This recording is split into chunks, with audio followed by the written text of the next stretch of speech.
welcome to our Platt Institute Virtual News Conference. I'm Adam Weinberg, Communications and Outreach Director here at the Platt Institute. I want to thank you for joining us for our discussion and overview of the new Platt Institute Policy Brief, Build More Housing, Land Use Reform Opportunities for Nebraska Cities. I'm joined by our very special guest from the Mercatus Center at George Mason University in Arlington, Virginia. That's Emily Hamilton, a senior research fellow at Mercatus, and she's the main author of our policy brief. Emily, thank you for joining us. I think a lot of people in Nebraska, and one of the reasons we wanted to get involved in this housing discussion is it's on the minds of urban and rural communities, metropolitan and micropolitan communities. I know housing means something to all of us. One of the reasons that I relocated my family to Nebraska really was affordable housing. And it's been an advantage for our state, but even in the time I've lived here, I've noticed the environment for housing is changing. The pricing for housing is changing. And this paper discusses some of the barriers that might exist to creating housing that can, one, create affordability and maintain affordability, but also remove some of the barriers to help attract the workforce that we need to grow our state. So would you like to talk about some of the findings in your report? And then folks, for those of you who are on here, we are going to have Q&A with Emily. You can ask those questions in the Q&A section. And of course, as we wait for your questions to come in, Emily and I will have some discussion topics as well. So Emily, why don't you take it away? Yeah, thanks so much, Adam, and thanks to everyone who's joining us this morning. As you said, housing affordability is an increasing problem in Nebraska, as it is in much of the country. Real house prices are increasing. That means house prices are growing faster than the rate of inflation. And that's particularly true at the bottom end of the market, where the lower cost housing options are rising faster than higher cost options, creating a real burden for low income Nebraska families. Additionally, rents are rising faster than prices, again, falling disproportionately on lower income households. LB 866, which Governor Ricketts signed into law this summer, recognizes that zoning regulations, which are local rules that dictate how much and what type of housing can be built, are a big cause of this problem. Localities across Nebraska have rules that limit how much housing can be built and make it difficult to build lower cost types of housing. Some of the primary regulations that drive up housing costs are lot size requirements, which say that each house has to sit on a yard of a certain size. So given that a locality has a certain amount of land where housing can be built, these lot size requirements fix how much housing supply can be accommodated. Additionally, most Nebraska cities limit the largest residential zones that they have to exclusively single-family housing development. So that means each house has to be detached from the other units around it. And this prevents households from sharing the high cost of land as demand for housing increases, and means that only the most expensive type of housing can be built on much of Nebraska City's residential land. LB 866 recognizes additionally that one of the key contributors to housing affordability can be what's called missing middle housing. Missing middle housing means anything that's in between one of those detached single-family houses and a large apartment building. And the reason that missing middle housing can really be a sweet spot for affordability is because it allows households to share expensive land with a duplex or townhouses or a fourplex as compared to a detached single-family house. But it also has construction costs that are comparable to single-family housing, rather than larger multifamily housing projects, which can be quite expensive to build and certainly cost more per square foot to build compared to those missing middle typologies. So in my report, I identified some of the zoning restrictions that limit missing middle housing in Nebraska cities and opportunities for reform. And some of those opportunities are decreasing minimum lot size requirements, reforming single family zoning to allow duplexes up to small apartment buildings to be built on residential land. But once you start looking at what makes missing middle housing feasible to build, it becomes apparent that getting the details right are really important. So it's not always just a matter of moving from single family zoning to duplex zoning, but it also requires localities to look at other potential barriers to actually allowing those duplexes to be built. Things like parking requirements and setback requirements that determine how close a structure can be to its lot line are really important. So looking at actual housing market outcomes, what's being permitted, what's happening with house prices, is how local policymakers can identify whether or not they are on the right path to allowing missing middle and other lower cost typologies to be built at prices that are more affordable to all of Nebraska's residents. Well, and if you'd like to take a look at Emily's great report, you can find it now on our website at platteinstitute.org/policy. We're happy to take your questions as long as you may have them. I have some questions to help get our conversation started. I'm looking for yours in the Q&A section, which we'd be happy to answer. One of the questions that I think would really help visualize for people what we're talking about when we discuss missing middle housing is if you could describe some of the housing options that seem to be missing in our housing stock. Maybe what are some of the reasons for that? I know some people talk more, especially here in Omaha, where they've been talking about ADUs. What are ADUs? What are some of these other options that are there, and why are they necessary? Yeah, great question. So if we look at the data on what the housing stock looked like back in 1940, the missing middle typologies were about a quarter of the total housing stock, but now it's down to about 15%. So what are these housing types that are missing? It's duplexes, which can look very much like a single family house from the outside, but have two units that are either next to each other or one on top of the other. Triplexes, which is the same thing with 3 units, or fourplexes with 4 units. But missing middle also includes townhouses, which are single family houses that touch each other rather than having side yards that separate them. As well as you mentioned, Adam, accessory dwelling units, which is still is considered a single family house, but with an extra, say, backyard cottage or basement apartment or other attached apartment, like above a garage, for example, that allows a homeowner to rent out part of their space or accommodate a family member. Accessory dwelling units are often the lowest hanging fruit of zoning reform politically, because so many homeowners can see the benefit. And if they don't want an accessory dwelling unit today, they can see that they might want one down the road to provide housing for, say, an aging family member who wants to stay living with family rather than in some other type of alternative. Accessory dwelling units can also, of course, provide an important source of income for the homeowner if they rent out that space.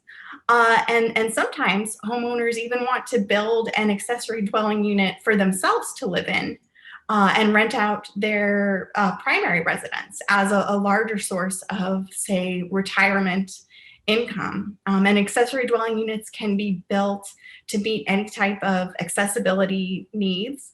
So they can really provide an important source of retirement housing. One of the interesting things about projects like accessory dwelling units, nobody, when I decided to look at the real estate market in Omaha and I saw, okay, I could have this big lot on a house that, is affordable for me, at least it was at the time. Nobody said to me, by the way, you could put something in the back of that lot and you could generate income for your family, or you could have a mother-in-law or a parent or a loved one or a friend who's able to have some affordable housing on that same patch of property. So putting that option in front of people is really something new. And I'm not really sure we've asked very many people in Nebraska about that possibility and how they would recognize it. So it is definitely something that we've started to talk about, particularly in Omaha, as they've looked at transit-oriented development around Orbit, which is our new rapid bus transit line. But one of the issues that I think is going to come up with that project is whether what a lot of people in the housing discussion are talking about is whether they allow by right development or whether there's a complicated review process. And you talked about getting the details right. Do you want to expand on that, why it's important that, of course, just like we have a policy like LB 866, where we have review of, the requirement for cities to offer plans, what kind of policies really have to happen so that it's followed up with action that can be carried out by homeowners, by developers, by the community at large? Yeah, since zoning codes were first implemented, they have gotten only more and more complex and longer as time has gone on. So it's not just single family zoning that bans accessory dwelling units that might stand in the way of might stand in the way of those accessory dwelling units actually getting built. There are all kinds of rules about height limits, how much of a lot can be covered, how close a structure can be to the edges of a lot line, how far an accessory dwelling unit must be from the primary residence, that make these accessory dwelling units in particular difficult for homeowners to build. And homeowners are, of course, not professional developers. They are, if they're interested in building an accessory dwelling unit, it generally needs to be a process that's simple, straightforward, and that provides clear benefits to them. Oftentimes, a large development can go through a years-long approval process that developers have come to expect. And this drives up the cost of building all types of new housing. But if we're talking about a homeowner wanting to build a backyard cottage, a review process like that is probably just going to turn them off and lead them to abandon the idea rather than pursuing going through a very complicated process to get that unit built. In some places that have seen accessory dwelling unit reform that has made them easy to build, we've seen companies popping up that provide prefabricated accessory dwelling units that are easy to get approved if local rules allow those units to be built. And they're easy and straightforward to install. Homeowners can know exactly what it's going to cost going into the process rather than ground up ADU construction, which is much more difficult to estimate the cost of. And so it's just really important to have a clear, simple, and quick process in place for accessory dwelling units if local policymakers want to see that affordable option for homeowners and renters in their cities. Well, thank you, Emily. And Emily's happy to take your questions in today's program. All you have to do is submit a question in the Q&A section. If for any reason you need to join us as a panelist for recording purposes for audio or video, please let me know. I'd be happy to accommodate that. And of course, all of you will be receiving a recording once we're done with today's discussion. Emily, you mentioned that accessory dwelling units, they're kind of an easier sell politically, especially with established homeowners, particularly because they can fit into the fabric of an existing lot. Sometimes they're within the structure itself that's already there of a single family home. But one of the things you mentioned in your paper is that zoning reform has a hyper local impact where you have the not in my backyard attitude that can prevent new housing options from being created in communities. And that's one of the great apparent contradictions in this discussion, is that there's widespread acknowledgement that more housing and more affordable housing is needed. But then there's also a large segment of the public that doesn't want it near where they live right now. How do you untangle that? Yeah, so the costs of development tend to be felt very locally. People don't want their neighborhood to change, often for understandable reasons. They're concerned about new traffic or more people parking in their neighborhood, or what a new development they can see from their window is going to look like. But the benefits of new housing development are very widespread. They go to the people who want to live in this new housing, the home builders who get to build it, the employers who have a workforce that has access to housing that fits within their budget. And it's very hard to see those benefits when a new housing development is first proposed. So in hyper local discussions, the costs of development tend to get overweighted relative to those benefits that are more widespread and harder to see. And that's why state policymakers have a role to step in, as they have done with LB 866 in Nebraska, to set some limits on the extent to which localities can make it difficult and more costly to add new housing, because this really is a statewide issue. The policies that make it difficult and expensive to add new housing in one locality spill over to all of its neighbors, because housing markets are regional and don't end at a jurisdiction's boundaries. Can you tell us a little bit about the history of zoning? And I don't just mean from an economic and policy planning standpoint, but what are the implications in terms of race, in terms of socioeconomic background? What is it that people need to know about how zoning had as an impact about where we stand right now in terms of economic and racial equality? And why is this starting to build a consensus on some of those issues? Certainly, from the beginning of the history of zoning in the United States, it was always about excluding certain types of people from neighborhoods and localities. In the early 1900s, the US Supreme Court determined that land use restrictions that limit where people can live based explicitly on their race are, of course, unconstitutional. So that was an early determination in US land use law. But shortly after that decision, proponents of zoning regulations began promoting zoning that appears race neutral at first as a tool to exclude non-white residents from neighborhoods and localities. So zoning that raises the cost of housing for everyone has larger effects on low-income households who historically and today are disproportionately individuals of color, particularly African Americans, who have faced the most rules explicitly determined to exclude them from communities, and today face some of the largest burdens of housing affordability challenges in the US.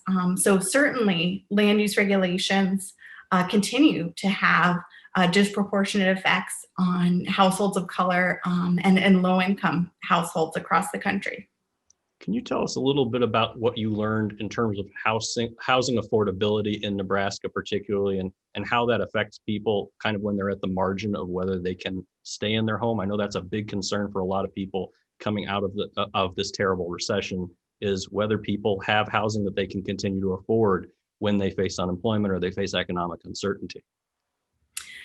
Yeah, so it will take a little while to get data on exactly how higher unemployment rates and lower wages are affecting housing affordability in Nebraska and across the country. But prior to the pandemic, about a quarter of low-income households in Nebraska were housing cost burdened, meaning that they were spending 30% or more of their total income on a rent or a mortgage payment.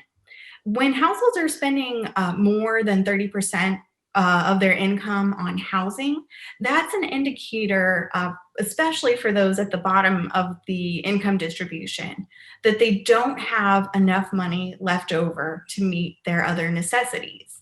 And their budgets are unduly crunched by how much they're spending on housing. And research shows that once many residents in communities are spending that threshold on housing, real social problems start increasing, in particular homelessness, where households can no longer afford their housing are left without any housing alternative. So it's really important to support housing policies that allow plenty of housing to be built, especially at that lower cost end of the housing spectrum, to allow households of all income levels to find options that fit within their budgets. Thanks, Emily. And if you'd like to check out the whole report, it's currently at plattinstitute.org/policy. I've got a couple other questions. I get the sense that folks are listening attentively, but if you do have questions, you can submit them in the Q&A section. Of course, we will send you a recording.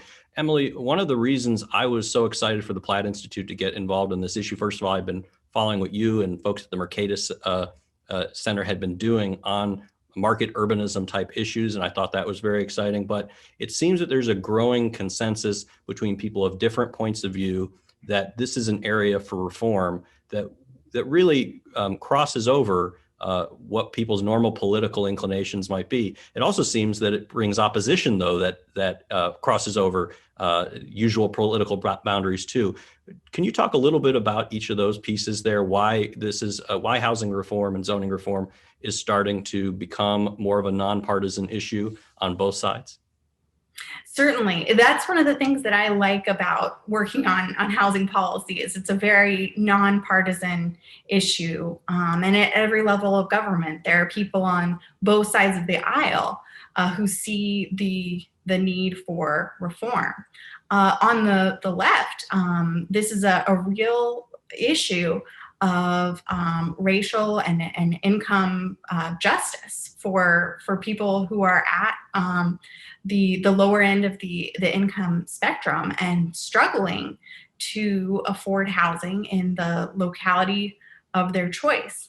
And a big cause of the housing affordability problem is local government regulations that really limit how much housing can be built and the price point at which new housing can be delivered.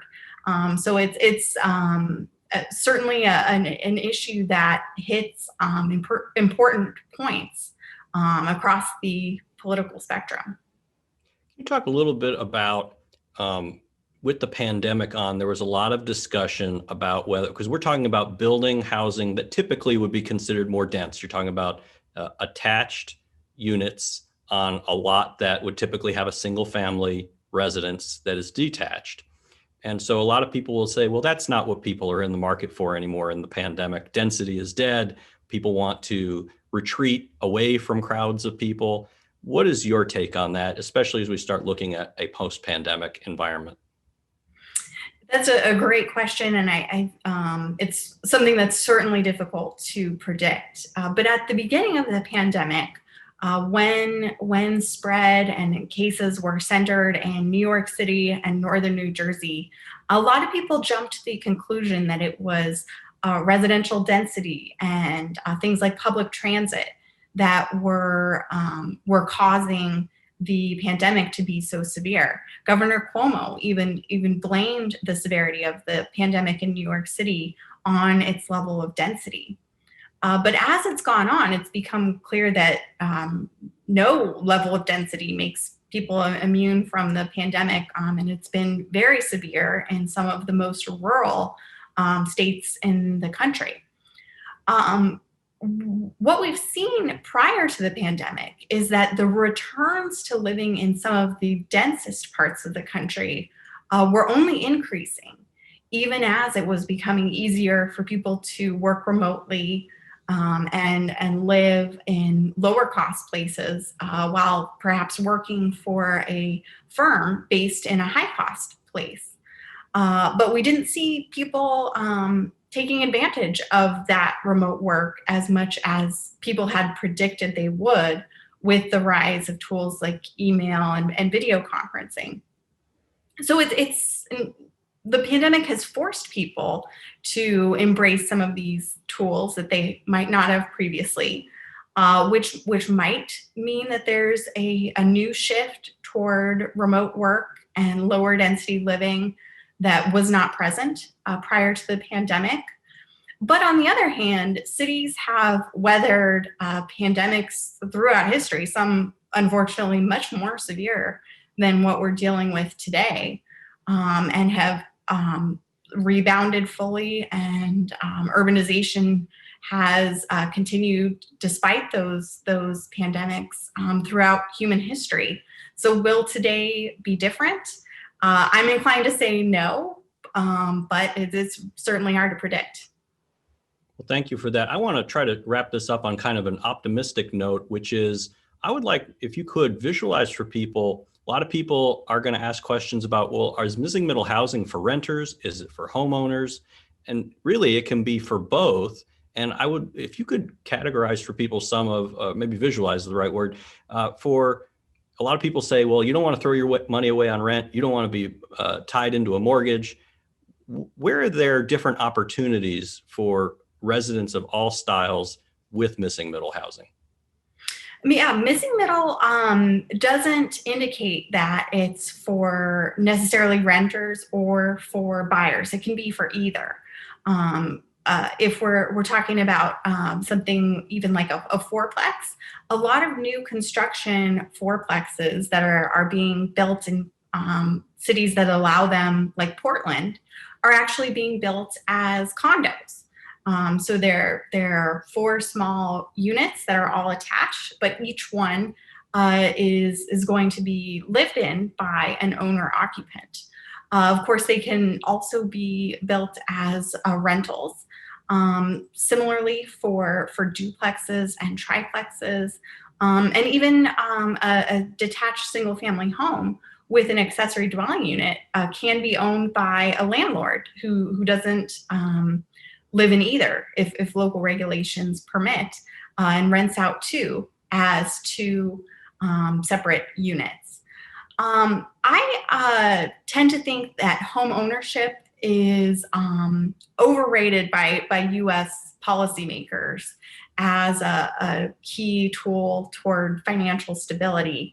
So what I focus on in my research is housing affordability, whether a household chooses to rent or to own. It's crucial that their housing options fit within their budgets and allow them with enough money left over to meet their other needs and to save and invest for their futures. Well, excellent. Thank you for sharing that. I really enjoyed working with you on putting this paper together. And of course, folks, you can check it out, Build More Housing, Land Use Reform Opportunities for Nebraska Cities, which of course comes on the back end of the Nebraska legislature passing LB 866, which will require affordable housing action plans from these Nebraska cities that have more than 20,000 residents. So we look forward to your thoughts, questions, both later. If you have a question, you can certainly shoot me an email and we'd be happy to catch that. And also I'll be sending a forthcoming release with this recording. Feel free to use it in any way that you would like. We really appreciate you joining us. And Emily, I appreciate you spending the time with us. I'm very excited to think with all the need there is on the housing issue in Nebraska, this won't be the last time, and we'll look forward to doing it again. Thanks so much, Adam. It was great working with you.